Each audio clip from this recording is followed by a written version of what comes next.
Welcome to the TriMetric Roadmap, powered by Business Freedom Advisors, the podcast for business owners who want to grow their business and enjoy their life. Hey, I'm your host, Scott Landis, creator of the TriMetric tracking system and author of Balancing Act. If you're tired of chasing success at the expense of your health, your marriage, or your peace of mind, you're in the right place. On this show, we help you track what really matters: business health, life quality, and leadership performance, all in one simple, powerful system.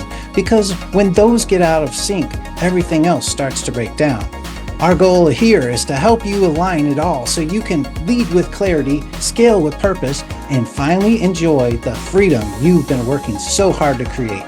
And if it feels like no one's ever shown you how to pull that off, this podcast might just be the missing link you've been quietly searching for. Now, let's dive into today's episode.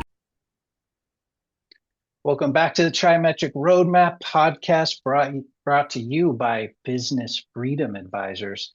I'm Scott Landis, and that's Jeff Jacob.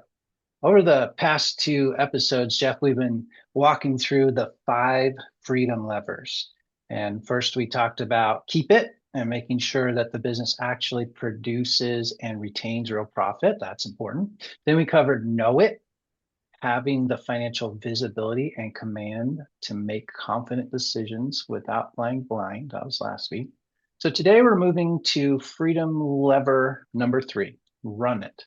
And this lever is about operational infrastructure and intelligent systems, because a lot of founders might have a team, they might have software, meetings, maybe even some SOPs, but the business still is depending on them for almost everything. And that's where we find a lot of people. The team may be capable, but decisions still get pushed up to the founder. Problems still come back to the owner. Important information lives in people's heads instead of in a system. Handoffs can break down, workflow, and accountability can get fuzzy. So the founder just remains the person who has to connect all the dots. That creates a frustrating situation where the business has grown, but the founder freedom has not. And in many cases, the founder assumes the problem is the people. Does that sound familiar? Just hire more people, get different people. They think, I just need a stronger employee. I need someone who can think more like I do. But what we find is the deeper problem is the company does not yet have the structure, systems, decision rights, and leadership rhythm that allow good people to perform without constant founder involvement. And when we talk about systems, we're not just talking about creating a giant binder of procedures that nobody reads. We're talking about building a company where people know what they own, how success is measured, how decisions are made, how work moves through the business, and when technology or automation can remove unnecessary friction. So the goal on the run it lever is not to remove the founder from the business completely. The goal is actually to make sure the founder is leading the business instead of carrying it. So Jeff, let's start with this question that founder often has. If they have they might say, if I've got a good team and everything still comes back to me, what's actually missing inside the business? Yeah, so there's a lot of nuance to what we're talking about here today, and people aren't usually a problem. Founders who are struggling with systems that aren't working typically think that the people are the problem, and that might be part of the answer, though, too. Is you don't just We at Business Freedom Advisors don't just put in cookie cutter systems for different teams, different organizations. The system really has to match up with who the founder is. And so, yes, you do need people and systems that work with who you are, and I do not mean that are the same as you. They need to be complementary pieces and fill holes, but they need to be able to work with who you are. For instance, a visionary who's up, who lives at the 30,000 foot level and can see the future and has all these grand ideas. Most of them aren't going to come to fruition, but but and a lot of them drop off. But you need people around you who aren't going, their initial reaction isn't going to be, this is why it doesn't work. Those people need, those visionaries need people around them whose first reaction is, how can we make that work? And be okay with projects falling away and being able to put work into it because they know that it's all investment and it's research and development kind of ideas with thoughts. It's the same kind of idea with systems, though, too, is we need systems that do certain things that might feel uncomfortable to some founders, especially visionary founders. They can tend to reject the idea of a system. But the truth is, everything's a system. And we just need systems that actually accomplish what the goal is and in a way that works for the founder or the other people running it. And that way, you can eliminate or reduce some of the founder dependency in an organization by creating these systems. And then the founder becomes someone who's not just running tasks, but is managing systems or people who manage systems to move the organization forward. Mhm. Yeah, you often say everything's a system. And what I think you mean by that is whether you recognize it or not, whether it's efficient or not, whether it works or not, pretty much everything you do. And maybe you could even substitute that word with a process. Those are Mhm. pretty interchangeable. But if you think about it, the first thing you do when you get up in the morning, um, assuming you're not just getting up to go pee or something and take a break from sleeping and come back. But when you officially get up in the morning, you're going to start your typically a routine. And whether you call it a routine or not, your step-by-step process is usually the same. And the question that we're always asking is, what are we examining that process? And is it the most efficient? Is it working at the highest level? So, just to add a layer to what you're saying about um, everything's a system and all of that. Um, I have a different thought, but before I do, anything to bounce back on that? No, I think what you're saying is exactly right. And it's about founders typically have a problem installing systems, creating and Mm, installing better systems. And there's lots of reasons for that. We could do a whole podcast on that one. But if we're able to have somebody else, that's one of the things we do for people, for clients, is to install systems. But if we're able to have somebody who installs systems and we can trust that system, the system works. It's not a sexy kind of thought, or a process, but it reduces the founder dependency and increases the value of the company, increases the profitability, increases everything. And a lot of it's really irritating. Like we were working with, I had a board meeting with a client this last week, and and because of the systems that we run and they run, and that we run for them, we were able to have a board meeting with full financials within the first week of the month, where most bookkeepers, most financial advisors, they have to wait for a while to be able to run the books because of how we run our systems with the bookkeeping. Then they are able to get real numbers every day and have it be reconciled and ready for a board meeting within a couple days. Invoicing for another client we were doing last week, which is the first week of the month. And because of a system that we created and implemented with them, what used to take 10 days and a couple days of the founder's time, 10 days for the whole process, a couple days of this one person's time, then we were able to get that done in a day because of implementing the systems, which made it more trustworthy and more excellent for their clients, and then also more timely. And they're bringing money in sooner every month and being able to use those assets to be able to move the company forward. So these systems might not be a sexy kind of idea, but if you get the people who can implement and then run those systems, it helps every level of the organization move forward in a new way. yeah.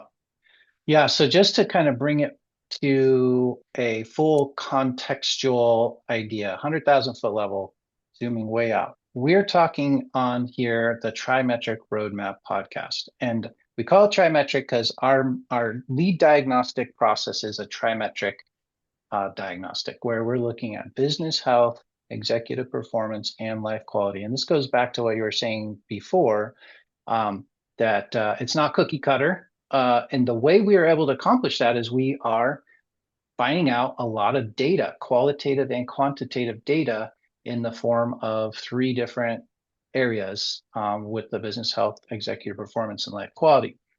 Right. When we do our diagnostic, let's say the business health diagnostic, each one of those three elements, they have seven things we're measuring. So we're talking about we're on a little series of the 5 freedom levers. So when we have run our business health diagnostic, for example, and we measure the 7 elements of business health, and we did a whole series about that a couple months ago. If you didn't catch that, go back and listen to those past episodes just a couple months ago. And but let's say there we measure things like business model and HR or people systems. We measure those two things. We measure, financial.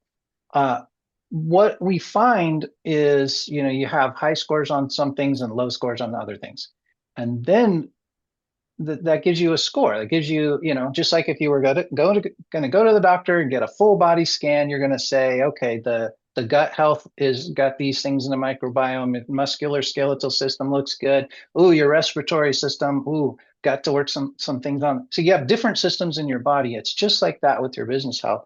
And then you say, okay, what do I do about that? I mean, if it's your cardiovascular health, you might, immediately think, oh yeah, okay, I guess I do need to get on the treadmill more often or go for more walks. What do you do with your business health? That's what the 5 freedom levers are, and that's what we've been going through. We've covered the first couple already. We're on the third one today, which is, well, for short, we call it Run It, and but the long version of that is operational infrastructure and intelligent systems. So that's what we are unpacking today.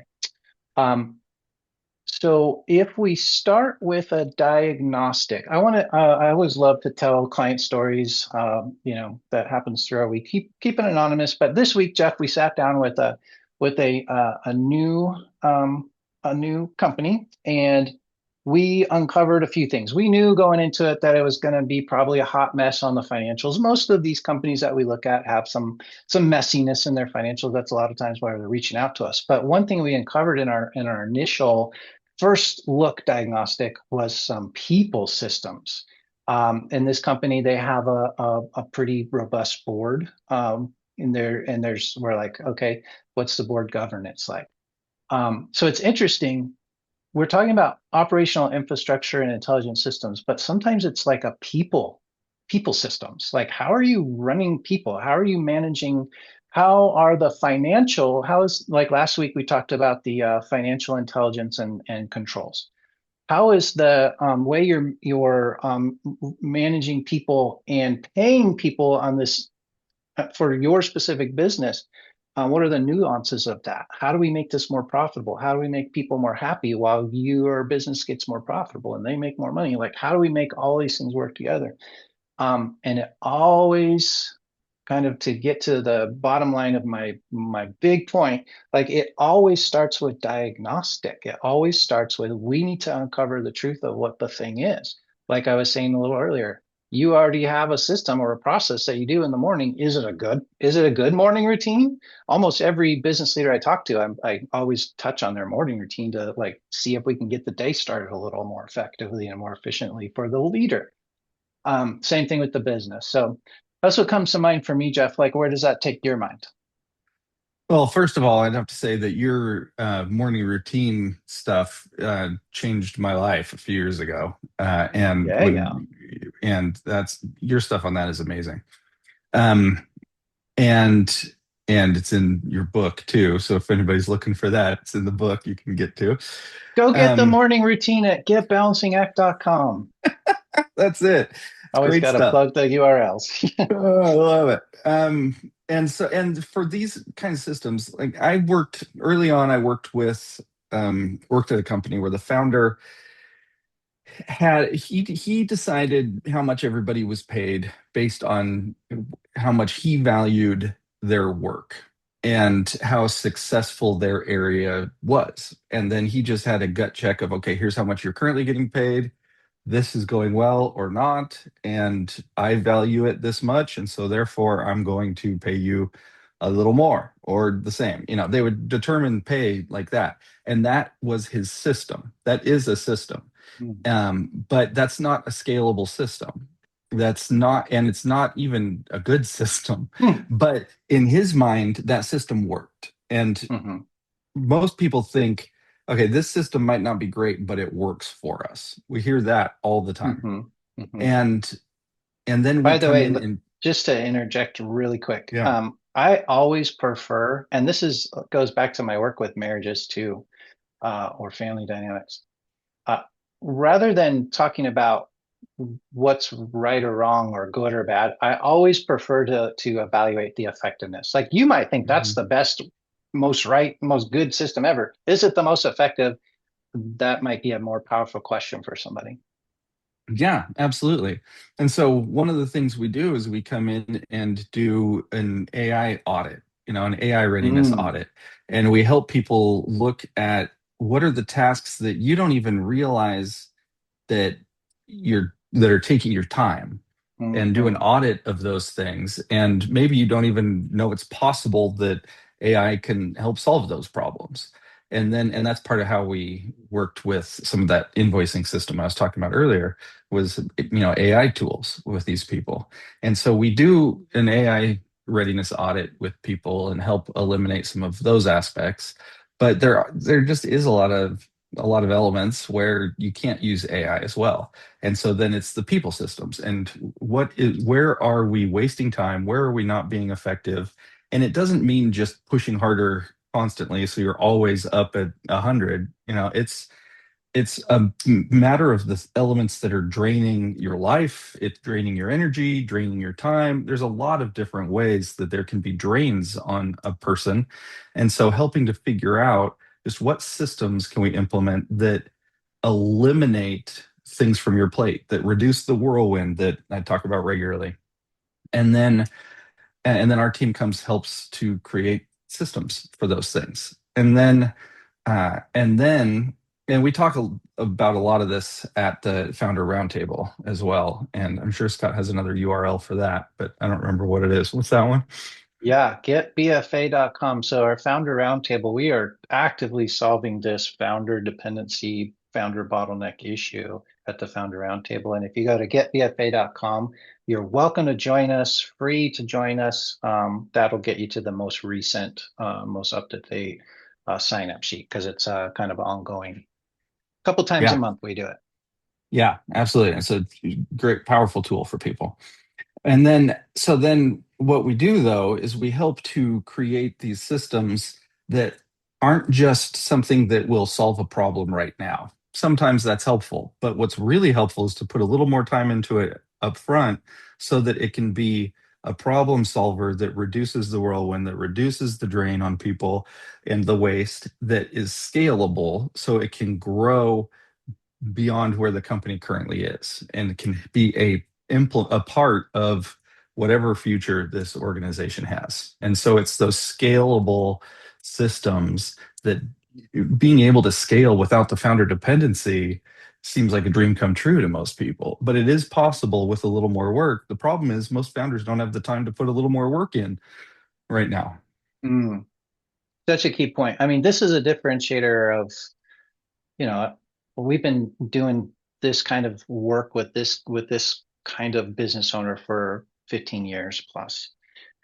What we've been able to solve recently, or what we've been really after solving for a while, and finally came to this ability to do it, is to not just identify to the business owner or the founder, like, here's everything on your plate, man. No wonder you're like so stressed out. You can't add one more thing to your plate. And for us to be able to come in, and this is something I dreamed about years ago, and what we do at Business Freedom Advisors, it's what we do. that I'm proud to say, like most like I couldn't do it before being a business coach, being a business consultant, and most air quotes competition out there can't do this, which is some come in and say, hey, how about we take that off your plate? How about just give us your plate? We'll take that. We'll take a lot of that off your plate, and then free you up, free you from that the business from founder dependency, so you can do the stuff you love to do. Why did you get in this business in the first place? You probably loved what you were doing, and are you loving it now? That's If you're not, you're probably in a business that has founder dependency, and we are equipped to come in and take that off your plate. But the thing that you mentioned it earlier with AI, and when you bring up AI or AI agents or large learning models, people are all places on the spectrum of like fearful, apprehensive. Some people are full on embracing it. So wherever you are, the truth is that never in history has there been a more exciting time to be a founder of a business than right now because of AI agents and the possibility. So we don't love the idea of like AI replacing people. That's not our jam, Jeff. But we love the ability to make it so people can be raised to a level that brings them more human fulfillment, more purpose alignment, and AI agents. We're excited about that to help a business leader and even members of their team. Like I envision in the next few years, every client that we work with, and every member of their team, like we come in and help them install, if they don't already have it, 5 to 10 agents working for them. Like we've got one client who's got the owner of the company has an operations director, and that person, I'm envisioning, gosh, she would benefit from having at least 5 to 10 agents working for her. It's like her own personal team, that the business can't afford to hire those people, but we could build the agents around that.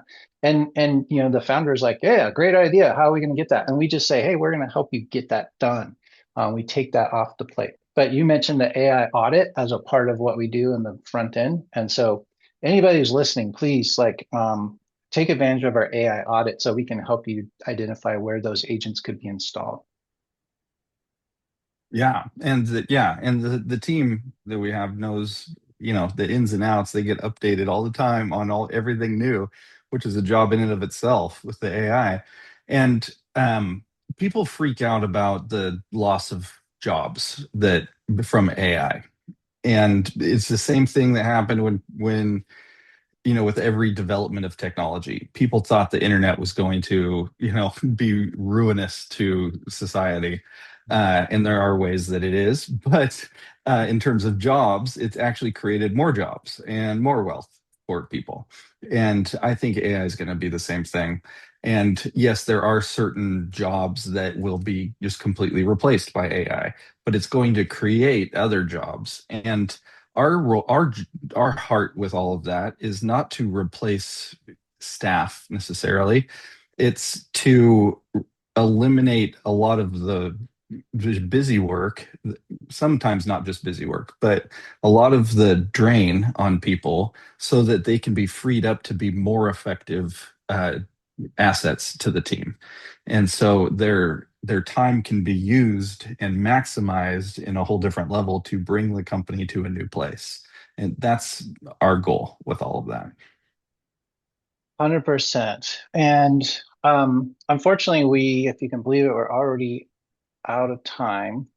So we've been covering um, the operational infrastructure and intelligence systems to help you run the business. I'm going to kind of wrap it up, Jeff, but did you have anything else you were burning to add in before I do? No, I get really excited about these systems. And once I realized I was one of those people that resisted systems. And once I realized that everything I do is a system, it's just an ineffective system, or it's not written Mhm. down, defined. And then once I realized that, and I'm a maximizer at heart. And so I realized that these are actually tools I can use to leverage growth and effectiveness and excellence in my life. And so um, therefore I got all on board with it. And now I just absolutely love being able to see the freedom that can come through creating systems that scale without founder dependency. I mean, it's wonderful to see. And the results of it are really fun when founders are able to, that we work with, are able to take a vacation, to look at, hey, what do I have time to be able to do this next initiative. And that's when it gets really fun for me. Mm-hmm. Yep. All right. Well, so the big takeaway from today, from this episode, is this: a business does not run without the founder simply because it has good people, or maybe even good agents. It runs because it has the right infrastructure. So that means clear roles, strong accountability, reliable processes, good handoffs, good workflow, and a consistent rhythm for execution. And again, if you want to work on that with other founders, come to our next founder roundtable. Go to getbfa.com and sign up for free to our next one. It'll give you the date, and then you won't miss it. But so we've been talking about operational infrastructure and intelligent systems. Intelligent systems take that a step further by using technology, automation, and better information flow to reduce friction and help the team make stronger decisions without everything coming back to the owner, and freeing you from owner or founder dependency. The goal is not to create more complexity. The goal is to build a business that operates with greater consistency, a lot less chaos, and most importantly, less dependence on you. So, Jeff, next week we're going to be talking about freedom lever number 4, and it's 5 freedom levers, so we're coming to 4. The fourth one, we call it grow it, and it's just how to build a more predictable, profitable revenue engine. We'll get into growth engine and revenue strategy in the grow it episode. Looking forward to seeing you there. Thanks for listening to the TriMetric Roadmap powered by Business Freedom Advisors. I've been your host, Scott Landis. If you're growing a business but something still feels off, you're not alone. That's exactly why we created the TriMetric Quiz. It's not a personality test, it's a powerful diagnostic tool that shows you where you're in alignment and where things may be silently slipping off track across your business, life, and leadership. It only takes a few minutes, and the clarity you'll gain is a game changer. Go to TriMetricQuiz.com to take the quiz now before the cost of staying stuck gets any higher. Until next time, stay focused, stay aligned, and keep building a business that truly supports your life.